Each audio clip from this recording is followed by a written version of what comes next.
So starting at the front of the boat, we've got a hatch here.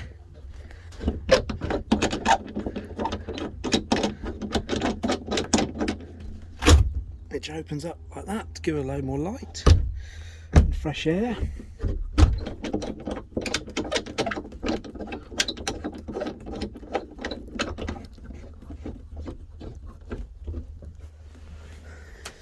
Got these front cushions in great condition.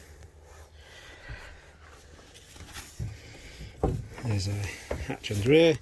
It's got the water ballast cover there. Got these seats, these cushions come off and you can wash them. This also lifts up so it can be made into one big bed, or you have it as a double berth there, or if you've got extra tall people you can have sort of a slightly longer one there. This all turns into a double berth. The table lowers, goes on there, and yeah, turns into a big double berth.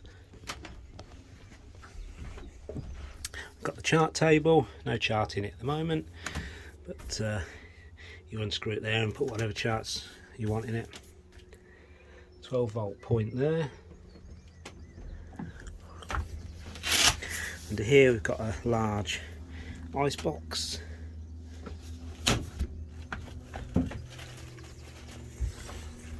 Under here got some another access to the bilge or storage. Got the galley area. Under there's a fresh water bottle for the tap here.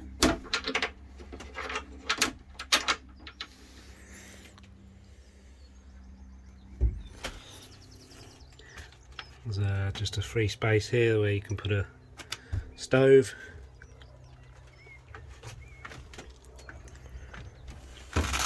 Under here is the leisure or house battery. That's for the internal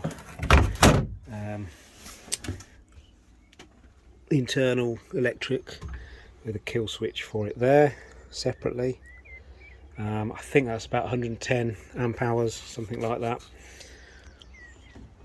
Got the electric control panel here, and it's got a couple of lights there. This is for a VHF to mast connection, but as you see there's no VHF or anything connected at the moment. It was used to enhance a portable one, but it's not used at the moment. Cushions under the back are all in good condition. It's got a drain plug slash hole there that the manufacturer put in to let you know if the boat's filling up with water. You know about it before it gets piles over out one of the holes, the hatch holes. We've got the toilet, or the head, chemical toilet, all in great condition.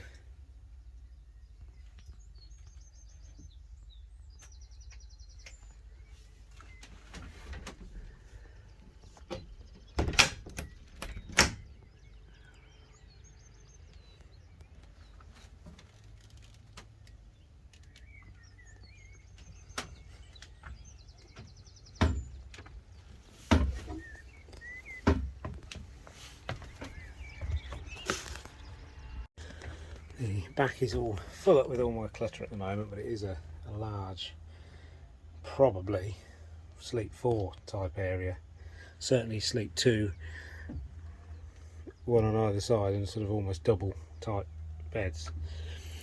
Being the newer, the later model, it's got a lift up step there to give you a bit of access a bit more easily underneath. It's got nearly 4 years boat safety certificate for the UK waterways, which includes the fire extinguishers, smoke alarm, etc. This is the cockpit. Got all the cushions on at the moment, they're all in good condition. They all come off and are washable. underneath. A little bit dirty, could do with a clean now. It's been in the water for a few months now, so could probably do with a bit of a clean, but generally still in good condition. It's got some poppers at various points to keep the seat covers in place. Got some instruments here, depth and speed, which are connected at the back there. This is the helm position. You've got a steering wheel. We've got the switch for the power here, and it's got another battery in here specifically for the engine. If we turn this on, it turns two separate circuits on, the engine circuit and the internal system, but they're not connected, so it's two separate 12-volt systems. If you turn it round again to the sort of the yellow position there, that actually joins the two up. So if your engine batteries run out, for example, you can turn it all the way around and use your house battery if you need to.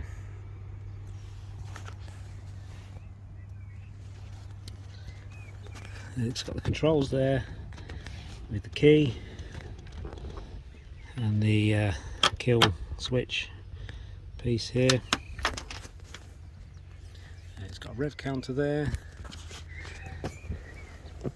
and it's got the engine here, which is an Evinrude 50 horsepower 2-stroke, but it's a very modern 2-stroke. It's injected, it's oil injected as well, so you only have to put normal fuel in a fuel can and it does the mixing, and it's extremely quiet compared to all the other 2-strokes I've had. It's extremely quiet and doesn't stink like a lot of them do. I'll show you that starting up. So first of all, turn the power on. On the side here, it's got a button for lifting the engine up and down. There's also one on the side of the engine as well, somewhere down there, for if you need to do it while you're sort of it's on the trailer or whatever.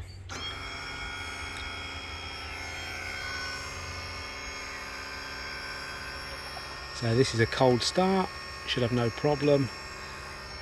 The engine management system on there does it all, so there's no carb or anything to worry about not starting properly. So we turn the key. There it is.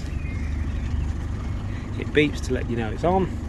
The lights, you missed it there, but the lights all come on and then go off to let you know they're all working.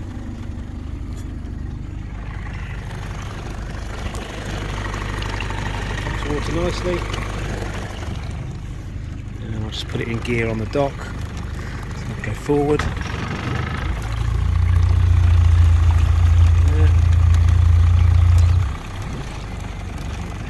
reverse,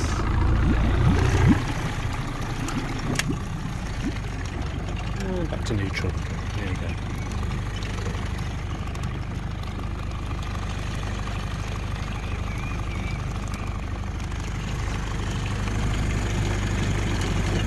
I don't know whether you can hear how quiet that actually sounds for a 2-stroke.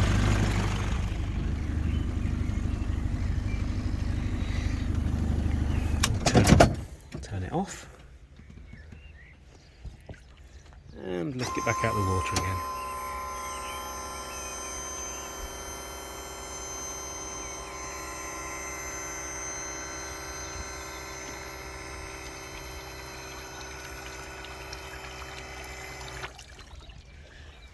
And I'll just turn the power off now. Let's have a closer look at the back. So let me move these. This seat lifts up. It's got a cable here that you clip it on here to stop it falling in high wind, but it's fairly heavy. Got a ladder on the back in case you fall in or want to take a swim, you can get back on the boat. Although it's quite low, the platform here anyway, which is good. In there. You've got the ballast fill here, which you can lift up to fill the ballast, like so, which is already full up at the moment, and push down to close it. These rudders can stay up when you're motoring, or you can put them down. The steering, this one disconnects, so if you're sailing you can have the motor up and not have the drag of the motor on the steering system when you're sailing. Got some lockers here. I'll just show you one of them so you get the idea.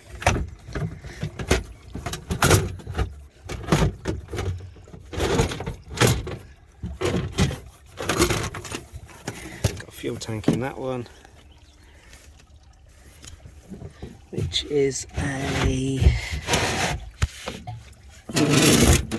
22 litre, I believe, or 6 gallon. On that side, that's the one it's currently connected to, and in the other side there's a locker that side as well. That's got the same, it's got another fuel tank in, a few bits and pieces, a few bits of boating pieces, bits and pieces.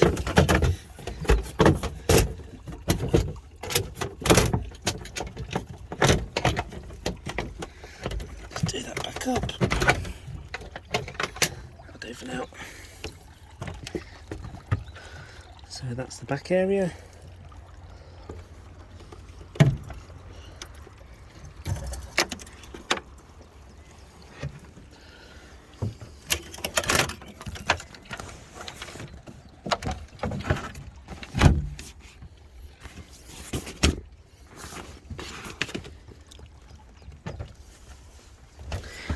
The floor is in good condition. It's got this mat thing down, which is pretty good because it lets the water sort of drain out without you having to, you know, you keep your feet dry if it's raining or whatever. We've got a compass here, and this cover. It's a new cover, so it's a bit stiff, but it is there. And then we've got various bits of hull hardware.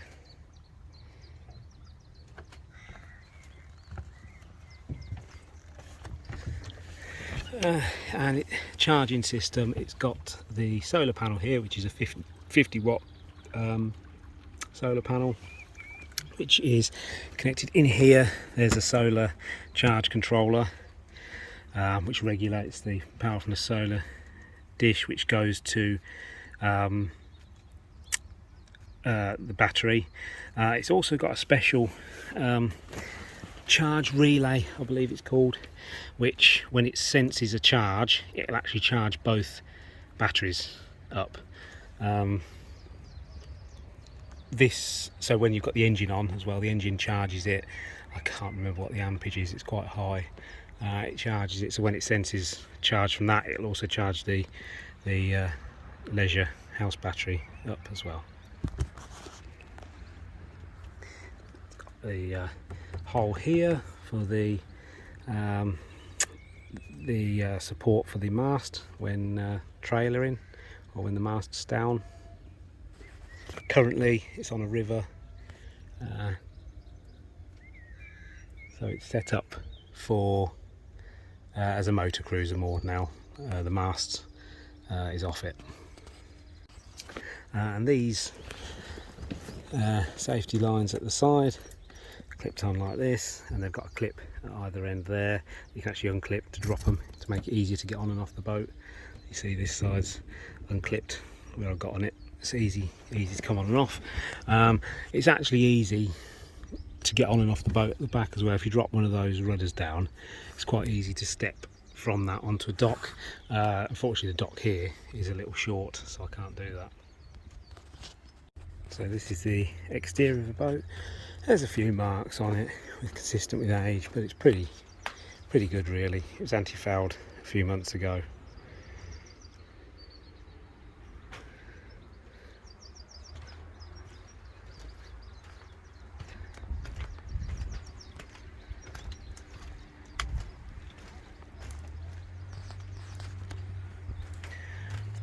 Needs a little bit of a clean. The birds have been on top of it doing their business,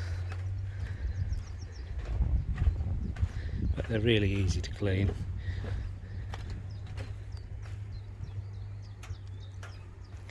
Little mark there in the rubbing strake there.